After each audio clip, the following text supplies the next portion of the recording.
Buenos días a todos. Gracias por la invitación de estar acá. Y bueno, qué decir de Luis.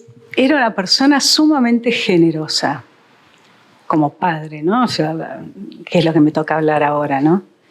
Y supongo que todos los que lo conocen saben, generosa en todos los sentidos de la palabra. Desde siempre, generosa en que los 5 hijos pudiéramos elegir con libertad nuestras ideas políticas, nuestra profesión universitaria, si queríamos elegir estudiar o trabajar, si queríamos tener familia o no tener una familia. Todo nos educó de una manera en la cual nos permitía elegir con libertad y estaba atento a acompañarnos en el caso de que uno necesitara pedirle una palabra de consejo, y si no, no interfería. Que es lo mismo que hizo acá en UNNOVA, ¿no? Yo lo vi con Tama, me acuerdo que una vez que él aceptó este proyecto de la universidad, que es su hijo intelectual, y que yo tuve la suerte de acompañarlo, porque lo acompañé en su gestión en La Plata durante todos los años que fue presidente de la universidad. Y cuando le tocó armar esta, bueno, seguí acompañándolo, pero esa generosidad de decir, bueno, hasta acá llegué, hice esto y ahora me dedico a acompañar. Cuando necesiten preguntarme algo para que yo los apoye, los voy a apoyar, pero mientras tanto que sigan diciendo en libertad, pues estoy con la confianza de que lo hice bien. Así como lo hizo acá en la universidad, que yo lo veía siempre, lo hizo con nosotros también, ¿no?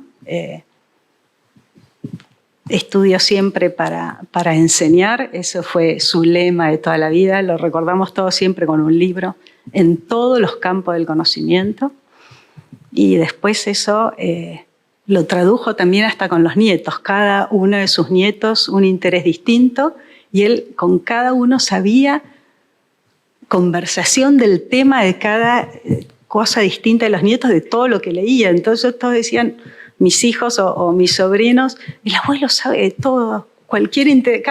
Vieron que los chicos de chicos hablan de su propio interés. No, con el abuelo no es que se ponen a... Y dice, el abuelo sabe de todo, con cada uno de nosotros habla del tema que a nosotros nos interesa y sabe. Así que, y cuando empezó la etapa con el nieto menor, el nieto de Adelaida, el de España, me acuerdo que le gustaba mucho el tema de la animación y empezó a mirar películas de animación para conectar con esos temas también. Así que eso, tenía cero egoísmo. Todo lo que hacía, lo hacía para contribuir. ¿De qué manera puedo hacer mejor esta sociedad, este país? Y todos los méritos que él tuvo en su vida, que tuvo muchísimos, porque fue académico nacional a los 42 años de edad, miembro de la Academia Nacional de Ciencias Exactas, Físicas y Matemáticas. Todo lo que hizo fue para hacer algo mejor en este país. Y bueno, lo mismo con el LEMEG, el formar a este grupo maravilloso que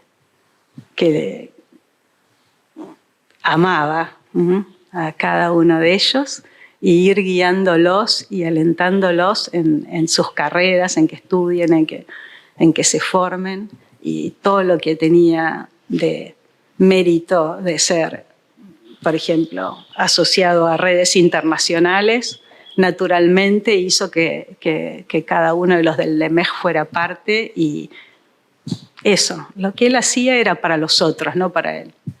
Así que ese es el recuerdo que creo que todos los que lo conocemos queda, ¿no? Vivió los valores toda su vida. Y bueno, y después, hoy decía en el auto cuando llegábamos, tenía 2 o 3 frases, ¿no?, que uno le queda. Una de ellas era, es mejor llegar tarde pero lejos, ¿no? Yo una vez estaba... Papá, ¿qué hago? Doy esta materia, no la doy. ¿Y qué opinas? Y me gusta, le estoy estudiando, pero me gustaría estudiar un poquito más. Bueno, solo eso, es mejor llegar tarde pero lejos. Y después otra frase, cuando yo estudié filosofía del derecho, él dice, estudiemos juntos, porque él leía también filosofía. Entonces yo estudiaba sola, esa materia la estudié sola, y durante el día estudiaba y a la noche nos juntábamos a conversar. Claro, cuando llegó el momento del examen yo hablaba de Karl Popper, de todo lo que él sabía que habíamos cambiado, que ni siquiera estaba en la bolilla, y los profesores así decían, todo lo que sabés. Y recuerdo que me pusieron un 9, y yo llegué lo más así cabizbaja, que me había sacado un 9 y no un 10, había estudiado para 20, no para 9. Y él me esperaba con un libro de introducción al derecho que me había ido a comprar y sin saber nada, ¿no? Él, ni si me había ido bien o no, y que decía, para que el conocimiento se transforme en sabiduría. Así que estas dos frases fueron los lemas de mi vida, ¿no? Es mejor llegar tarde pero lejos, y que el conocimiento se transforme en su sabiduría, ¿no? Y que fue también su forma de vida. Sabiduría para estar siempre tranquilo, la paz que irradiaba, su presencia irradiaba muchísima paz, y para poder transmitirla, ¿no? Y sabiduría para tener la sencillez y la humildad que siempre tuvo. Era un re grosso y re grande, y sin embargo todo el mundo decía, ay, no puede ser, a mí, cómo me habla, con el respeto.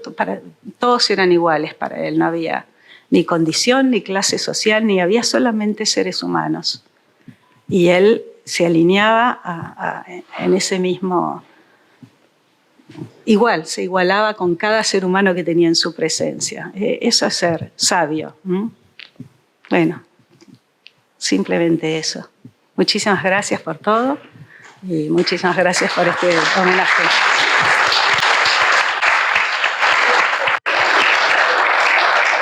Bueno, Marie Claire nos hizo una semblanza de Luis muy ajustada y a la que le podemos agregar muchas otras dimensiones.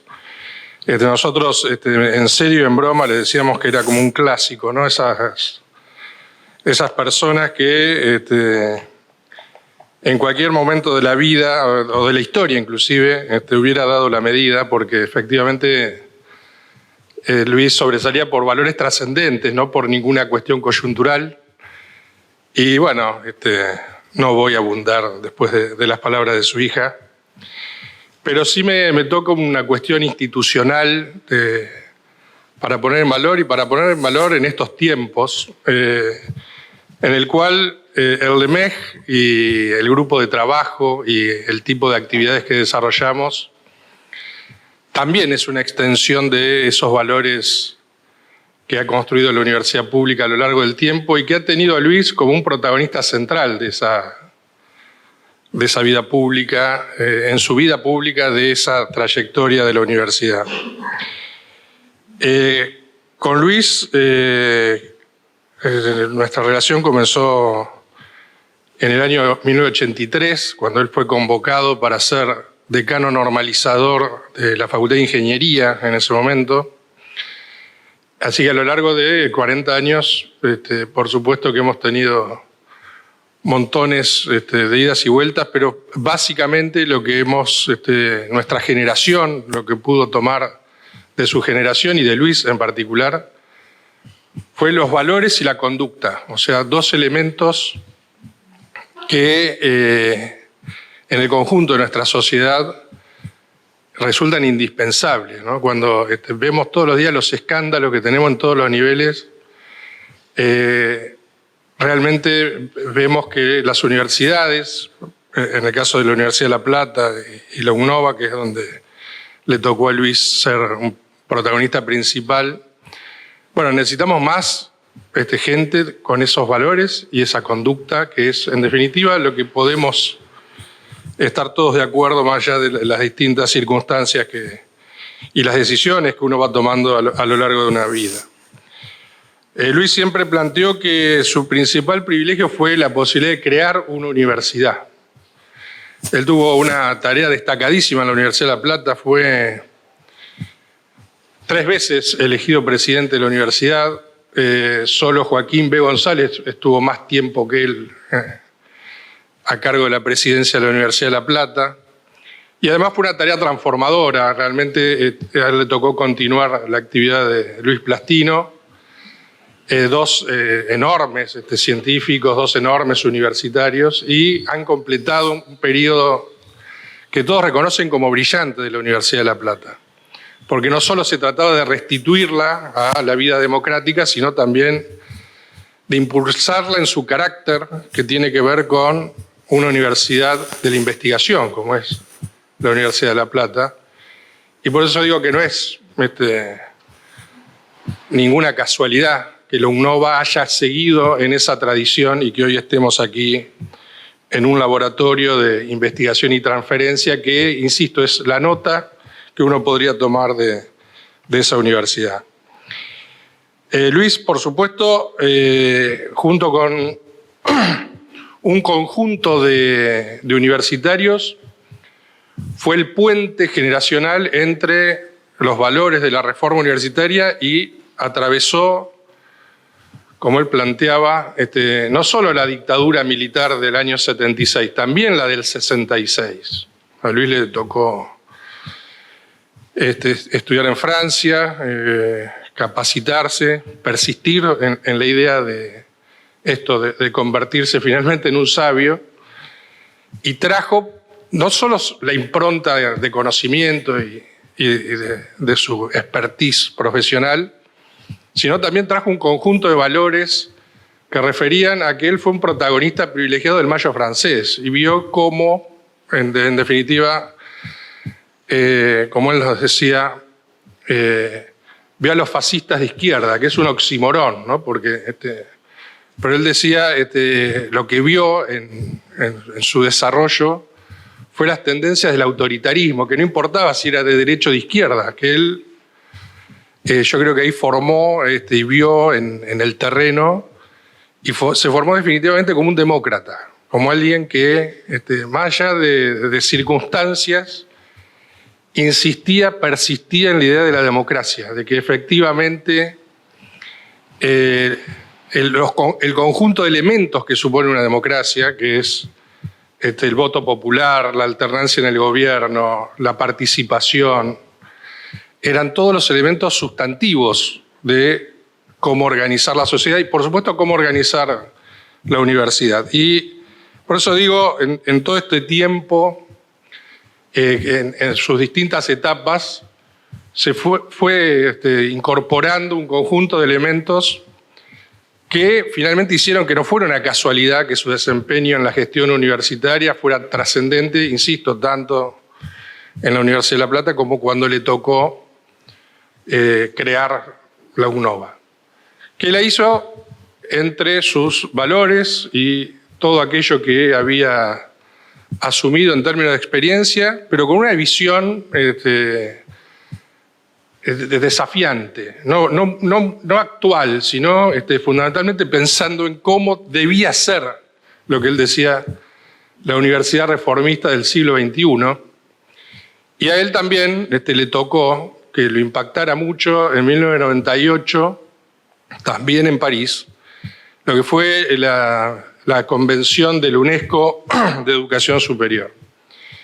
Y de allí es que esta universidad tiene las características que tiene, que la hace que en muy poco tiempo hayamos podido poner en valor tantas dimensiones y tan importantes.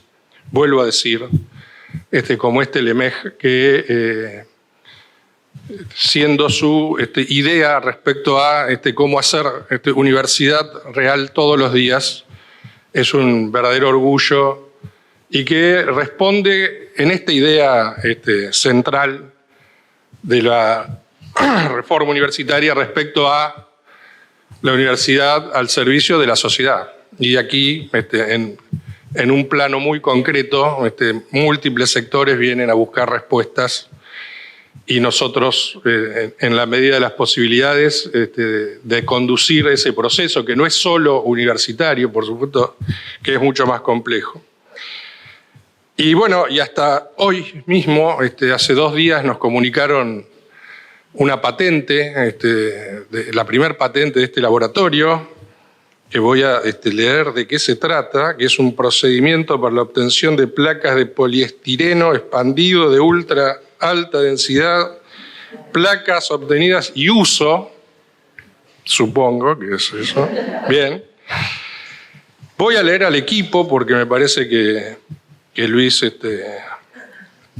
como que me está planteando que lo haga, así que está Luis Lima, María José Castillo, Alejandro Andrés Mateos, Renzo Marcelo Meloni, Jonathan Molins, Jesús Jordán Navarro Sánchez, María Clara Lima, a quienes felicitamos y que tiene que ver con esto, con la Universidad Real y de cómo esta posta que yo les decía que pasamos de generación en generación se hace haciendo universidad. Y sí, un aplauso para todos ellos. Porque realmente es muy meritorio. Y como me tocó ayer, estaba en un congreso de sorgo, cosas que nos pasan a los rectores, y hoy aquí en el LEMEG, que es bastante más cercano, pero también unos minutos a la situación en la que estamos las universidades, que realmente es muy desagradable porque recibimos ataques permanentes, descalificaciones, desfinanciamiento. No se nos plantea cuál es el modelo alternativo ni las expectativas de qué cosas pretenden que hagamos mejor o de qué manera. Hay un intento de disciplinar a la universidad muy evidente. Y la patente, nosotros estamos graduando en términos de 500 alumnos, 500 graduados en el noroeste de la provincia de Buenos Aires, que es un pequeño milagro, que nadie toma dimensión que hacer genetistas no es una tarea tan sencilla y lo hacemos todo el tiempo y cada vez lo hacemos mejor. Que incorporamos dimensiones de la inteligencia artificial a nuestros propios procesos administrativos, digamos, en un país donde en 5 años hubo 3.000% de inflación, en la Argentina se sigue haciendo universidad comparable con la que se hace en cualquier lugar del mundo. Entonces, como nos gusta decir, hay muchas cosas para mejorar, no tenemos la menor duda, y en esta misma universidad. Ahora, las cosas que hacemos bien, hay que seguir haciéndolas bien, ¿no? Entonces, el ejemplo siempre que nos gusta dar estos días es la gente está dispuesta a pagar por la educación de sus hijos en instancias privadas, en el primario y en el secundario. Sin embargo, el 85% de los alumnos son de las universidades públicas, porque se hace bien la universidad pública en la Argentina. Esto se puede constatar en cada casa. Y que en definitiva también es una voz que nosotros tenemos que plantear. En estas convicciones de toda la vida, de lo que nos ha planteado Lima como tantos otros, de que la Universidad Reformista es inclusiva, es de calidad, abierta, gratuita, porque nadie nos ha presentado un modelo superador de esta instancia, porque ninguno de nosotros es necio ni ninguno de nosotros conspira contra la sociedad. Y bueno, y para terminar yo también voy a contar una partecita de 40 años de amistad con Luis. En el año 92, cuando fuimos a su estudio para proponerle que fuera el presidente de la Universidad de La Plata, Luis estaba desarrollando el proyecto del puente que hay sobre el riachuelo, que seguramente han cruzado alguna vez en su vida. Y entre los que estábamos ahí en ese grupo había abogados, gente de las más distintas profesiones, pero él no podía evitar mostrarnos y explicarnos el cálculo de estructura que él estaba haciendo sobre un puente que para nosotros era irreal. Bueno, ahora lo cruzamos y sigue siendo irreal, pero digo, verlo en un papel era mucho más disparatado y entonces nos explicaba todo por qué el perfil que tiene, una curva, distribuía los pesos y esto, bueno, qué sé yo, y esa vocación de enseñar todo el tiempo, porque efectivamente era su pasión. Cualquier persona, y como decía Marie Claire, de cualquier condición, él estaba mucho más interesado en compartir conocimiento y esto nos sentaba frente a planos que no podíamos entender. Pero bueno, finalmente, más allá de que fuimos muy malos como seguidores o acompañantes de él en ingeniería estructural, en el objetivo que era que fuera el presidente de la Universidad de La Plata, y nos fue a todos bien. Y al final, los últimos días de Luis, llamé, atendía a él también su celular, no me contestó el llamado, bueno, y a la hora me llama y me pide disculpas porque le estaban haciendo un estudio. Y espero poder contarlo. Le digo, pero Luis, ¿cómo me vas a pedir disculpas? Digo, en ese instante, y por una disculpa de un hombre ya aquejado de enfermedad, uno en cada gesto, digo, en cada cosa nimia, uno veía esa dimensión enorme de este hombre. Así que bueno, yo lo quiero recordar con una enorme alegría porque él estaba felicísimo de lo UNOVA. Pero tenemos que continuar su lucha, tenemos que defender esas convicciones de toda la vida que son las nuestras también. Seguir haciendo más y mejor universidad, porque nosotros, además del compromiso con la sociedad, tenemos una enorme responsabilidad con este hombre respecto a que todo el mundo pueda ver cuál ha sido su legado. Y nosotros somos depositarios de ese legado. Muchas gracias.